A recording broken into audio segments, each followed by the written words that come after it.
So you went and bought the $70 premium Phantom, huh? And chances are you're not doing very well with it? Well, don't worry, today we're going to hopefully fix that. This video will explain everything you need to know about how to optimally use this vehicle's weaponry and what strategies you should employ. While the F-4S may not be the king of its BR bracket by any means, I can assure you that this vehicle can, if played correctly, reliably get 1 to 3 kill games very consistently and grind through the American air tech tree extremely fast, while also providing a lot of very useful experience that will help you get accustomed to high-tier jets in the process. Before I get into strategy, let's first talk a little bit about this thing's kit. The F-4S has 2 radar modes, normal search mode, and pulse Doppler head-on velocity. If you're not familiar with pulse Doppler, this mode essentially tracks targets based on their speed relative to your radar rather than just pinging off of objects. This makes it much better at filtering out chaff and ground clutter than normal search mode. The pulse Doppler mode on this specific radar is optimized for tracking targets heading directly at you, hence head-on, and lays out its targets on your scope by speed rather than distance, which is why you see speed markings when you switch to this radar mode. Even though this radar mode can be quite wonky, as you'll see in the background footage, I would still strongly recommend you use it in nearly all cases since normal search mode is just kinda obsolete at this BR. It does still have some drawbacks, which I'll explain how best to counter after I go over weaponry. While you do have some other weapons available to you, the overwhelming majority of your kills are going to come from the AIM-7F. The AIM-7F is probably the second best semi-active radar homing missile in the game in terms of range after the R-27ER. While not the fastest accelerating missile, it has a whopping 15.5 seconds of burn time, which makes it much more difficult to defeat kinematically than some of its counterparts. For comparison, on the UK premium Phantom at the same BR, the Skyflash Dogfight, or the Dogshite as I think it would be better described, burns for only 2.8 seconds, with the only benefit being a bit faster acceleration and weighing slightly less. You can find all of this data on Company 99's guided weaponry spreadsheet, by the way. Link to that will be in the description. I know some of you guys with OCD will hate me for this, but I would actually strongly recommend taking an uneven loadout of 5 7Fs and 2 Sidewinders, since with the playstyle I'm going to show you, you can expect to get far more kills with your 7Fs than anything else. Speaking of your Sidewinders, these are the Navy variant with a little bit less pull but a lot more boost force than the E, the J, or the P versions you might have used elsewhere.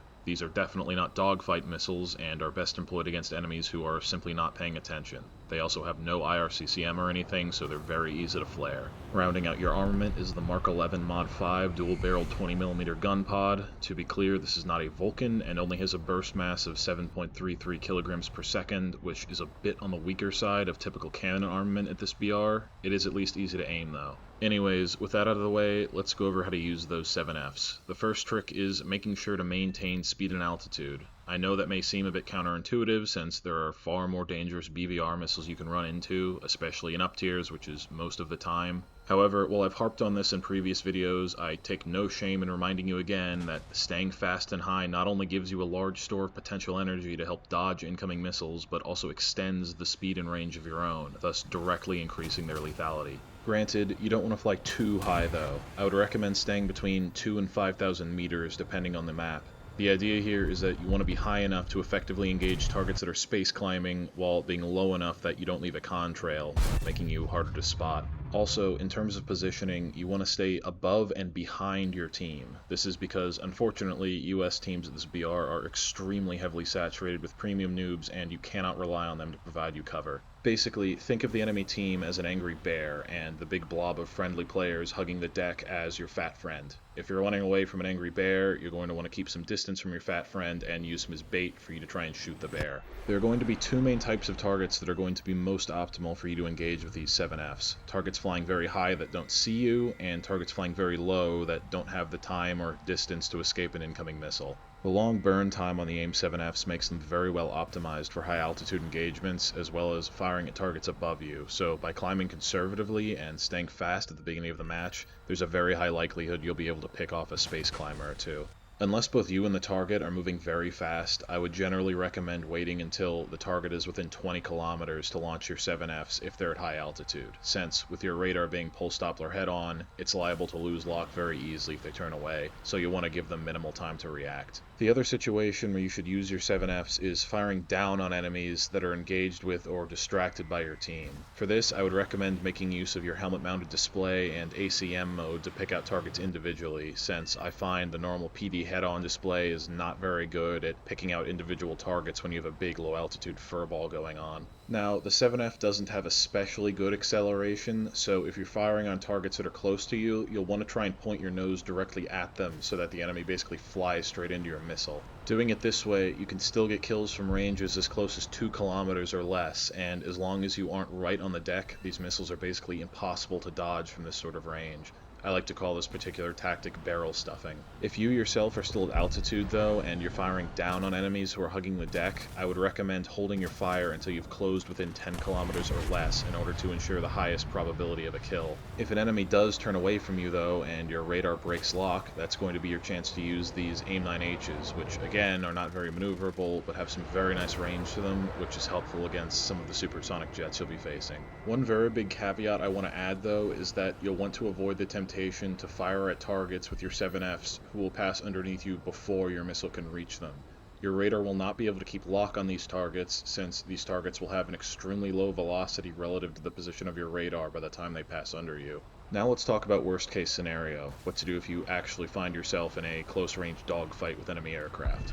Well, the good news is this Phantom gets the Agile Eagle upgrade package, which adds leading edge slats to its wings, giving it a little bit of extra agility. However, it's still a Phantom and still has dog shit energy retention, even if you are able to snap that nose around sometimes, so don't be expecting any miracles. Basically, the name of the game is just fighting extremely risky and being aggressive. Despite having terrible energy retention, the one good thing going for the Phantom in terms of close quarters dogfights is that it has pretty good nose authority even at very low speeds, which makes it quite easy to aim its very high velocity cannon. For that reason, if you do find yourself in a dogfight, your best option is to cut your burners, pull up hard, and pray to God the enemy overshoots.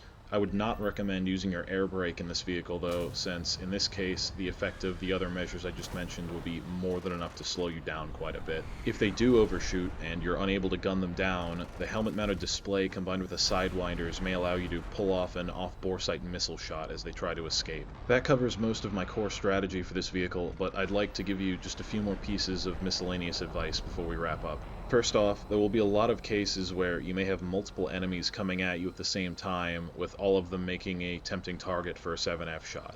If this happens, always prioritize the better dogfighters such as F-16s, MiG-29s, or F-20s first. While the F-4S may be able to match those vehicles in terms of BVR combat, if you find yourself merging with those sorts of vehicles, you're pretty much done for. For that reason, try to take them out before they can close the distance and save targets which are more manageable to deal with in a dogfight, such as MiG-23s, MiG-21s, or more often than not, other Phantoms for last. I would also recommend changing your default radar settings so that you're not having to mess around with it every time you go into battle. You can easily do this in the test flight menu, and I would especially emphasize the reduced radar search mode scale, since that will allow you to lock onto targets directly in front of you much more quickly. And that's really all there is to the F-4S. Like I said, it's definitely not super dominant for its BR, and you're going to get up-tiered a lot, but it's a very consistent grinder that's going to provide you with some very good training for a top-tier ARB. And it's for the purpose of experience that I would strongly suggest you not use it to base bomb. Yes, there's an argument to be made that it's potentially more efficient to do it this way, but you're not going to learn anything by just dropping bombs on a stationary target. And if you are base bombing to make it to top tier, I can promise you playing 13.7 or 14.0 aircraft against other top tier players who actually know what they're doing is far more difficult than playing the F-4S against other premium noobs. Anyways guys, that's going to wrap it up for this one. If you enjoyed this content, don't forget to like, comment, and subscribe. Check out my other ARB vehicle guides in the playlist linked in the description, and I'll see you guys in the next one.